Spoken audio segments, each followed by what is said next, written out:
दोस्तों, एक राजा था। वह बैसाख माह में प्रतिदिन ब्रह्म मुहूर्त में उठकर गंगा जी में स्नान करता था। राजा का आदेश था कि उससे पहले गंगा जी में कोई भी स्नान नहीं करेगा। राजा जब गंगा जी में स्नान करने जाता तो उन्हें प्रतिदिन शांत जल की जगह हिलता हुआ जल दिखाई देता। राजा को ये संदेह होता कि निश्चय ही कोई उनसे पहले गंगा जी में स्नान कर जाता है। इसलिए राजा जी ने नदी के तट पर पहरेदार बिठा दिए। गंगा जी के तट पर एक वृक्ष था जिस पर एक बंदरी रहती थी। वह रोज राजा के स्नान के पहले स्नान करके वृक्ष पर चढ़कर बैठ जाती थी।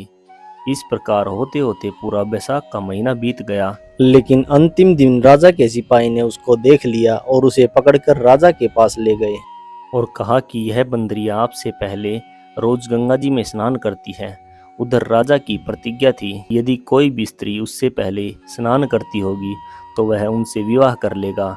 इसलिए राजा को बंदरी के साथ विवाह करना पड़ा। बैसाख स्नान के पुण्य से बंदरी के गर्भ ठहर गया और 9 महीने पूरे होने पर बंदरी ने राजा से पूछा कि शिशु जन्म के समय मुझे क्या करना चाहिए।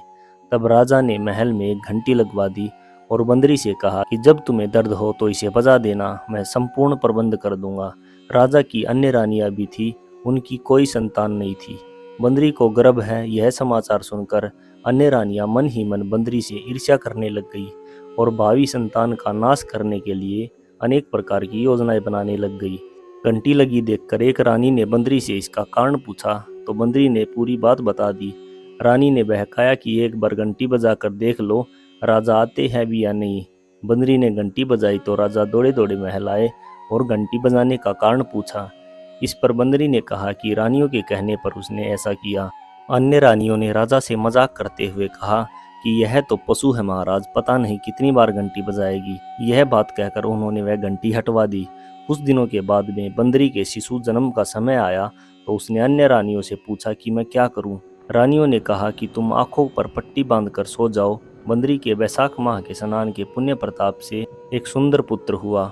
शिशु के जन्म होते ही उसके रोने से पूर्व ही रानियों ने उसे एक टोकरी में रखकर दासी को दे दिया और यह आदेश दिया कि उसे नदी में बहा आए और शिशु की जगह एक पत्थर का शिशु रख दिया। राजा को कह दिया कि बंदरी ने एक पत्थर को जन्म दिया है। राजा ने सुना तो उन्हें संतोष कर लिया कि जब दूसरी रानियों के संतान नहीं है तो यह बंदरी इसके क्या संतान होगी। उधर दासी ने उस सुंदर शिशु को नदी में न बहाकर कुम्हार के पास छोड़ दिया। दूसरे दिन कुम्हार कुम्हारिन आए तो उन्होंने एक सुंदर शिशु को रोते देखा। कुमार कुमारिन भी निसंतान थे। उन्होंने इस शिशु को भगवान द्वारा भेजी गई एक भेंट माना और अपने पास बड़े प्रेम से रख लिया और बड़े प्रेम से शिशु का पालन पोषण करने लगे। कुछ बड़ा होने पर बालक को पता चला कि वह रानी बंदरी का पुत्र है। एक दिन बालक कुम्हार के बनाए हुए मिट्टी के हाथी घोड़े लेकर पनघट पर जा बैठा और दासियों को देखकर कहने लगा कि आओ रे मिट्टी के हाथी घोड़े पानी पियो। जब दासियों ने यह बात सुनी तो हंसने लगी और बोली कि मिट्टी के घोड़े हाथी भी कभी पानी पीते हैं।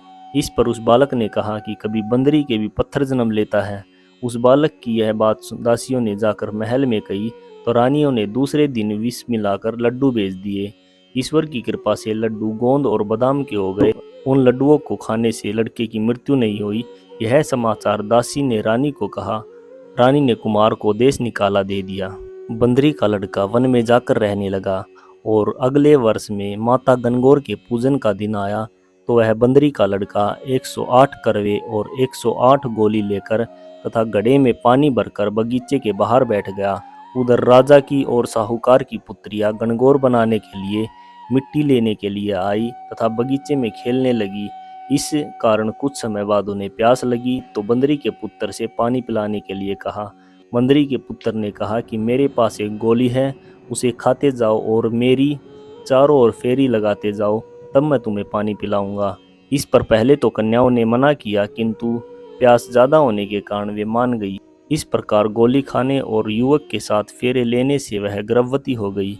बाद में जब उनके माता पिता को यह ज्ञात हुआ तो कुम्हार के पास आए और पूरा वृतांत कहा कि तेरे पुत्र ने हमारी कन्याओं के साथ विवाह किया है, अब तुम्हें इन्हें अपने पास रखना होगा। तब कुमार ने निर्धन होने के कारण असमर्थता व्यक्त करी तो 2 कन्याओं के माता पिता ने बहुत सारा धन देकर कन्याओं को कुमार के घर विदा कर दिया और कुमार के घर 108 बहुएं और आ गई और कालांतर में उनकी 108 पोते हुए। कुम्हार ने समस्त नगरी में भोजन का निमंत्रण दिया, राजा को भी बुलावा दिया। राजा के यहाँ रानी बंदरी के सिवा सब भोजन हेतु पधारे। तब राजकुमार राजा की आज्ञा लेकर बंदरी को लेने रथ पालकी लेकर गया और लाकर सभा में सबसे ऊंचे सोने के आसन पर बिठाया। राजकुमार ने सभी पत्नियों को समझा दिया कि बंदरी मुझे जन्म देने वाली माता है। एक एक बहू रानी बंदरी के चरण स्पर्श करती गई और एक एक सोने का सिक्का और पोते को गोद में देती गई। तब राजा और अन्य रानियों ने देखा तो कुम्हार के पुत्र से इसका कारण पूछा। रानियों को तो संदेह होने लगा कि यह बंदरी का पुत्र है, इसलिए रानियां राजा से रूठकर कहने लगी कि कुम्हार के पुत्र ने आपका अपमान किया है और बंदरी का सम्मान किया है, अतः आप लौट जाइए। इधर राजा को पुत्र के जन्म का सारा रहस्य ज्ञात हो गया, इसलिए उन्होंने रानियों को देश निकाला दे दिया और अपनी सभी पुत्र वधुओं और पोतों को लेकर महल में आ गया और राजकुमार का राज तिलक किया। कुमार कुमारी को राजकुमार ने महल में रहने के लिए निवेदन किया, किंतु वह नहीं माने। तब राजा ने उन्हें बहुत सारा धन दिया। दोस्तों, बैसाख स्नान का इतना महत्व है तो सबको बैसाख स्नान करना चाहिए। बंदरी ने बैसाख स्नान किया तो उसे राजा का राज्य, पुत्र, बहुएं आदि प्राप्त हुई। ईश्वर जैसे बंदरी को पुण्य मिला, इस प्रकार सभी को पुण्य दे। धन्यवाद।